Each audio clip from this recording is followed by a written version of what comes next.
Добрий день, мої любі друзі! Сьогодні в нас буде дуже цікава тема про токсичних людей. Ми з вами поговоримо, хто ж такі самі ці токсики, ці токсичні люди, які нам заважають жити і дихати, які прийоми, які методи, які маніпуляції вони використовують, щоб ми не потрапляли саме на ці гачки, як саме вони маніпулюють, що ми можемо відчувати, а також як захиститися від токсичних людей. Підписуйтесь на канал, ставте лайки, пишіть коментарі і хай квітне український ютуб.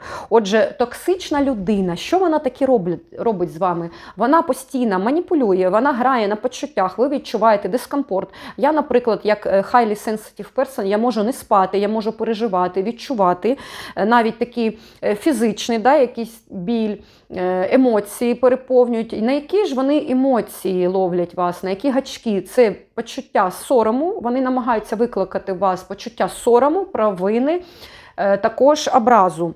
І ваше життя, воно стає нестерпним, ви відчуваєте себе як вичавлений лимон.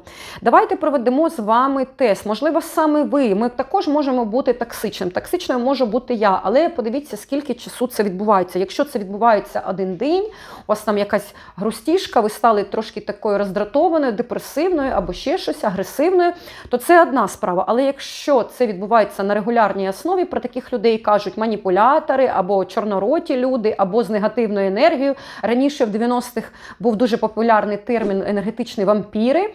Тобто вони наче висмоктують з вас енергію. Ви відчуваєте себе виснаженим, відчуваєте себе дискомфортно, неприємно. І також можете відчувати навіть фізичні якісь такі відчуття, наприклад, головний біль, біль у шлунку, діарея, тобто таку психосоматику. Ознаки. Грають на ваших почуттях і маніпулюють. Вони королі і королеви драми, не схильні до емпатії. Їхня поведінка рідко послідовна. Вони часто можуть бути перфекціоністами і хочуть бути в центрі уваги. Тут ми можемо говорити про чарівних маніпуляторів, про нарцисів, психопатів. Також це може бути невротики, але основна риса цих людей, що вони маніпулюють і використовують заборонені прийоми в спілкуванні.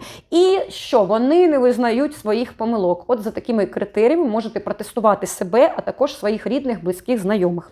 Чому спілкуватися з токсичними людьми – це зло? Тому що вони порушують постійно ваші кордони, вони вам кажуть щось неприємне у вас, ви втрачаєте свою рівновагу, свій гармонійний стан, свої відчуття, у вас знижується самооцінка, ви стаєте непродуктивним, ви не стаєте креативним, талановитим, ви не можете щось робити. Тобто токсичність може виникнути внаслідок стресу, внаслідок психологічної травми, і з цим треба працювати. Найкраще йти до психолога і з цим розбиратись, тому що сама людина може бути токсична і цього не усвідомлювати. Взаємодія з цими людьми негативно буде впливати на все ваше життя, на всі сфери, і в тому числі на інтимну сферу життя, тому що ця людина робить вас вразливою, невпевненою в собі.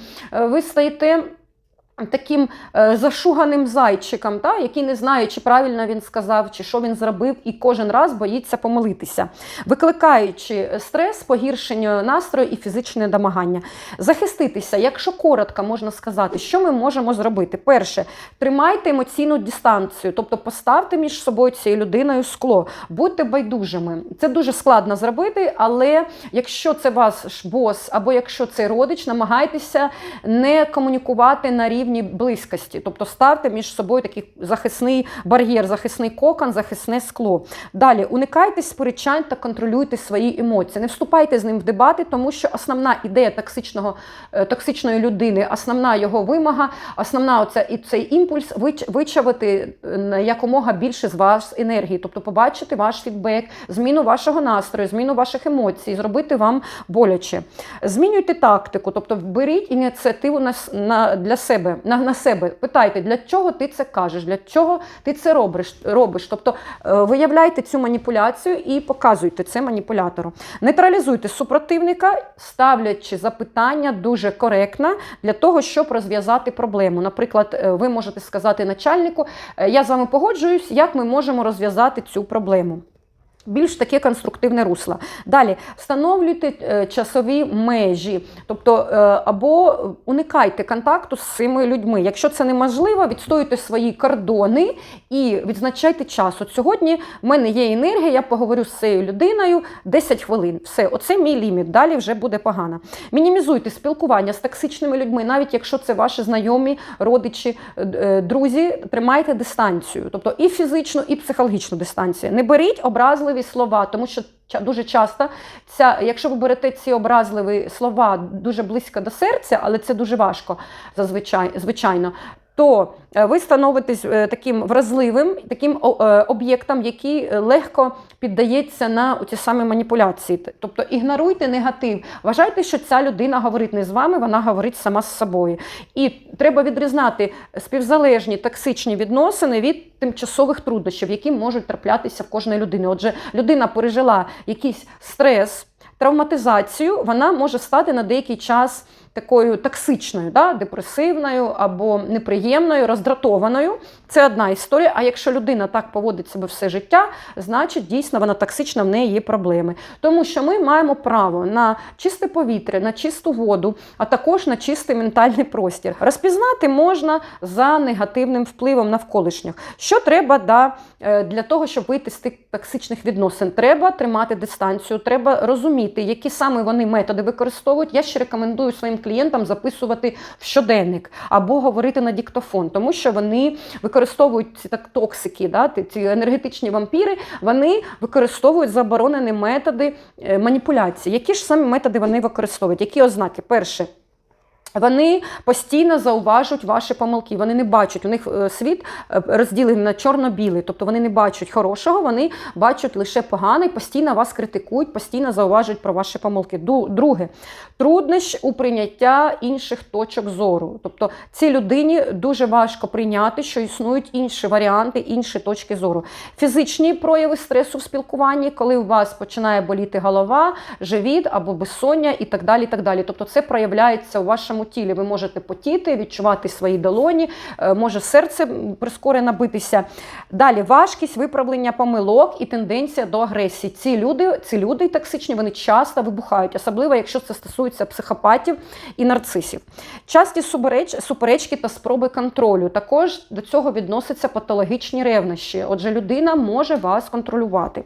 Неуважність до почуттів інших та прагнення до власного визнання. Це вже більш про нарцисів, про їхнє его. Людина хоче бути як отой вчитель, всіх повчати, щоб його визнали, і принижує інших. Тобто він припускає вашу самооцінку за рахунок того, що він вас принижує, а себе піднімає наверх.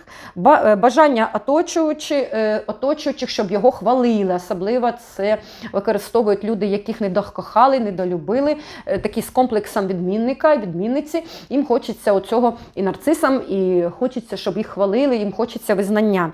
Незадоволеність власними досягненнями. Дуже часто це люди-перфекціоністи. Ви також можете просканувати себе. Часті сперечання та труднощі у збереженні дружби. Тобто з такими людьми дуже важко спілкуватися і тримати дружбу. Або це якісь такі відносини на відстані, коли ви лімітуєте свій час.